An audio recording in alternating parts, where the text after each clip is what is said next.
it says he will call upon me and he will pray to me. And if any of his enemies try to harm him, the angel will come and lift him up. Oh my word. Sam Shimon again, man. So Faraz, calm down. Let me give you another perspective of Psalm 91 that will agree with you that's about Jesus, but you, like Satan, didn't quote all of it. It's convenient that Satan stopped at verse 12, but he didn't go to verse 13. So like Satan, you're misquoting a psalm and not reading it in context, because if I show you now the context, the psalm says that he will not dash his foot against a stone because he has come to do what? Because conveniently, like Satan, you stopped at 12, but you didn't read verse 13. You will tread on the lion and the adder, the young lion and the serpent you will trample underfoot.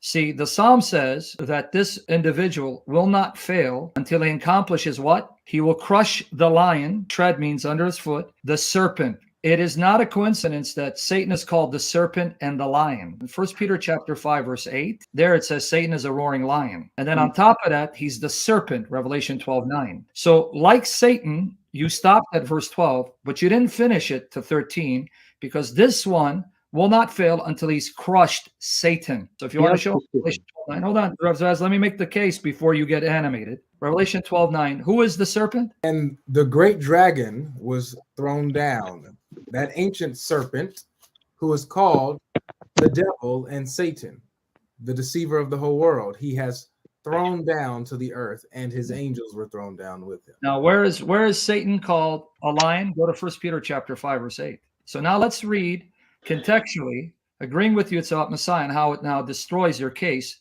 that Jesus defeated Satan by going to the cross. That's where he crushed his head. So he could not fail until he accomplished his purpose of crushing the head of the serpent under his feet, which he did by the cross. Oh, I show about that. I'm going to show you that. If you just be patient, dude. Breathe. 1 Peter 5:8. Be sober-minded, be watchful. Your adversary, the devil, prowls around like a roaring lion, seeking someone to devour. So now, how does Jesus crush this lion and the serpent? By treading him under his foot. Well, how did he do that?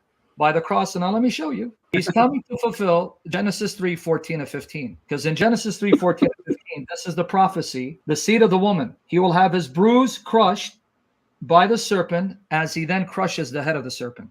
The Lord God said to the serpent, because you have done this, cursed are you above all livestock and above all the beasts of the field. On your belly you shall go, and dust you shall eat all the days of your life. I will put enmity between you and the woman, and between your offspring and her offspring. He shall bruise your head, and you shall bruise his heel. Now, Safraz, reason with me a little bit. If a serpent strikes you at your heel and you don't have an emergency and you don't get to the hospital, you'll die, right? Because at that time, you didn't have ambulances, correct? Yeah. But at the same time, when the serpent strikes your foot, he's now close enough to your vicinity where you can crush his head, right? Yeah. Okay, are you tracking this, right? So understand how this works. I want you, because I know when you want to be honest, you will admit something, unless you just want to argue. So this seed. What's your argument here? What's your argument here? To the point to Jesus, if you just hold your horses, don't get animated like Muhammad. Calm down. This seed will have his heel crushed, bruised by the serpent. That's a mortal wound. But because he's now close enough to the foot of the seed, he will have his head crushed. Now, when did the serpent strike the heel of the seed of the woman? The crucifixion. And through the crucifixion, Jesus crushed the head of the serpent, because in dying the death we deserve, he disarmed Satan from using your sin against you, because your debt is paid. And that's in Colossians 2, verses 14 and 15. So like Satan, you stopped at verse 12, but you didn't read to 13, because it shows that this one would crush the head of the serpent successfully, who's the lion, who's the devil, and he did it by the cross. That's why. Jesus, can you let me finish my point? Stop interrupting me, dude. You're quoting my Bible. Ages, man. What? You're taking ages on this, man. I know what you're taking ages for this, man. So this is Colossians chapter 2, verses 14 and 15. and 14. By canceling the record of debt that stood against us with its legal demands, this he set aside, nailing it to the cross. He disarmed the rulers and authorities and put them to open shame by triumphing over them in him. So I want to explain it to Christians, so now Cephas is not going to be listening. So now notice that by nailing the written debt of charges against us against the cross, he disarmed the rulers and authorities, meaning the spiritual principalities, and shaming them. So for the benefit of the Christians, what this means is, because we have infractions against the law, we have a written record of all our crimes. If you look at it in its historical context, when a prisoner was taken to punishment, when he's put in prison, they would put the charges on the door, right? This is why this man is being punished. Just like at the cross of Jesus, they had a sign, a placard, right? Saying, why is he being crucified? Because he claimed to be the king of the Jews. So what it's saying is, when Jesus died, the death I deserve for my sin, all those charges against me were now abolished because he paid the payment. He paid my debt. Now Satan is powerless to condemn me, because Satan's weapon against me, Cephas, whether you're listening or not, is sin. I sin, like a prosecutor, he goes before God and says, this man has violated the law. He deserves judgment. By now paying the debt of my sin, Satan has no basis to accuse me, so he can't bring me under condemnation. You with me so far, Cephas? I know where you're going. I know you. Okay, no, I don't care where I'm going, but you understand the I don't care. I'm not saying accept it. You understand the logic of the Bible? I know what you're saying. Now follow me though, because I'm almost done, Cephas. You keep disturbing me. I'm trying to finish my article, but follow me. So when the serpent, Satan, bruised Jesus' heel by instigating his death on the cross, he didn't realize the cross would be Jesus' instrument of crushing his head, because he left him powerless. Because now my debt of sin, which is what Satan used against me to bring an accusation to God to punish me, has been removed. He has no authority to accuse me anymore. The accuser of the brethren has no basis to accuse you anymore, because your debt is paid in Christ if you receive Christ. This is also stated in Hebrews 2:14 and 15. How did he crush the head of the serpent? Hebrews 2:14, 15. I'm going to leave you with a final point. So Psalm 91 actually backfires against you. It actually confirms that Jesus would not fail until he went to the cross to crush the head of the serpent and the lion, Satan. So nothing would stop him from attaining his goal. In Hebrews 2:14 and 15.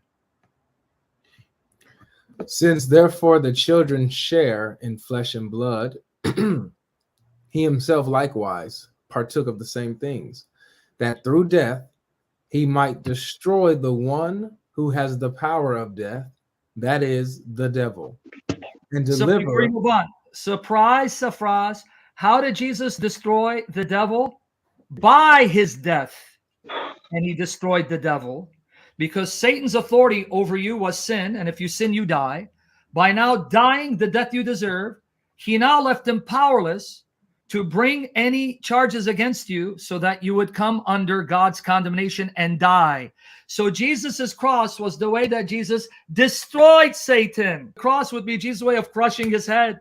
Just like Psalm 91:13 says, you will tread the serpent, you will crush him, the lion, the young lion, the serpent, Cephas, and Cephas. Is it a coincidence that when Jesus was crucified, he was crucified on a mound, a hill that looked like a head, a skull? Can you show Matthew 27:33, sir, so I can go back and finish my own?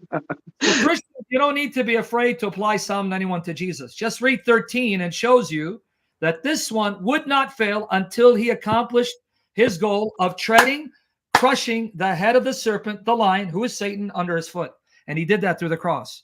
But in Matthew 27:33, surprise, Cephas. Now watch what it says.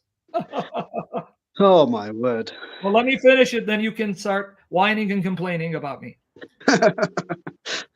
What does it say? God's logic? It says, and when they came to a place called Golgotha, which means place of a skull. Now notice the division.